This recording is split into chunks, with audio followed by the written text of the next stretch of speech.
और चलिए बढ़ते आगे। जयपुर से एक बड़ी खबर आ रही है। विधानसभा प्रत्याशियों की सुरक्षा को लेकर ये बड़ी खबर सामने आ रही है। धमकी या अन्य खतरे की आशंका पर पुलिस देगी सुरक्षा। आचार संहिता के दौरान प्रत्याशियों की सुरक्षा का ये मामला है। राज्य सरकार ने एडीजी इंटेलिजेंस को पत्र लिखा है। खुद के स्तर पर खतरों के आधार पर दे प्रत्याशियों को सुरक्षा। चुनाव के दौरान बड़ी संख्या में धमकी के आधार पर मांगते हैं सुरक्षा। तो आचार संहिता के दौरान प्रत्याशियों की सुरक्षा का ये मामला सामने आया है। आपको बता दें कि राज्य सरकार ने एडीजी इंटेलिजेंस को पत्र लिखा, जिसके बाद खुद के स्तर पर खतरों के आधार पर दें प्रत्याशियों को सुरक्षा। धमकी के आधार पर मांगते हैं सुरक्षा, ये बड़ी संख्या में चुनाव के दौरान। और आपको बता दें खतरों के आधार पर दें प्रत्याशियों को सुरक्षा, ये भी कहा गया है पत्र लिखकर। तो ये बड़ी जानकारी सामने आ रही है जयपुर से, जहां पर प्रत्याशियों की सुरक्षा का ये मामला सामने आया है। विधानसभा प्रत्याशियों की सुरक्षा को लेकर ये बड़ी जानकारी सामने आ रही है, बड़ी खबर। चुनाव के दौरान बड़ी संख्या में धमकी के आधार पर मांगते हैं सुरक्षा। धमकी या अन्य खतरे की आशंका पर पुलिस अब इन्हें सुरक्षा देगी। तो और ज्यादा जानकारी के लिए हमारे संवाददाता विष्णु शर्मा फोन लाइन पर हमारे साथ जुड़ चुके हैं। विष्णु, मैं आपके पास आना चाहूंगी। देखिए, प्रत्याशियों की सुरक्षा को लेकर ये बड़ा मामला सामने आया है। धमकी या अन्य खतरे की आशंका पर अब पुलिस इन्हें सुरक्षा देगी। इसको लेकर क्या ताजा अपडेट? बिल्कुल, आपको बता दूं कि लगातार चुनाव है, चुनावी रंजिश के मामले सामने आते हैं।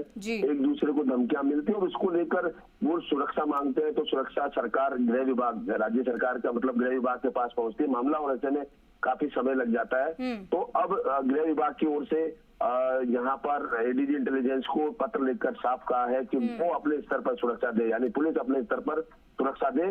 किसी को खतरे की आशंका है या कोई धमकी है, उसके आधार पर आंकलन करके पुलिस अपने स्तर पर सुरक्षा दे। और इसी को लेकर कई नेताओं की सुरक्षा यहाँ बढ़ाई जा सकती है। और उसको लेकर मामला है, जैसे राजेंद्र राठौड़ है, नेता प्रतिपक्ष, उनको भी धमकी का मामला सामने आया था पिछले दिन और उसको लेकर शिकायत भी की थी। तो ऐसे में उनको सुरक्षा का मामला है। कुछ वीवीआईपी है, क्योंकि चुनावी सीजन में उतरेंगे, तो ऐसे में पूर्व मुख्यमंत्री वसुंधरा राजे, उनकी सुरक्षा बढ़ाई जा सकती है। तमाम बातों का जो आकलन है वो पुलिस अपने स्तर पर करेगी।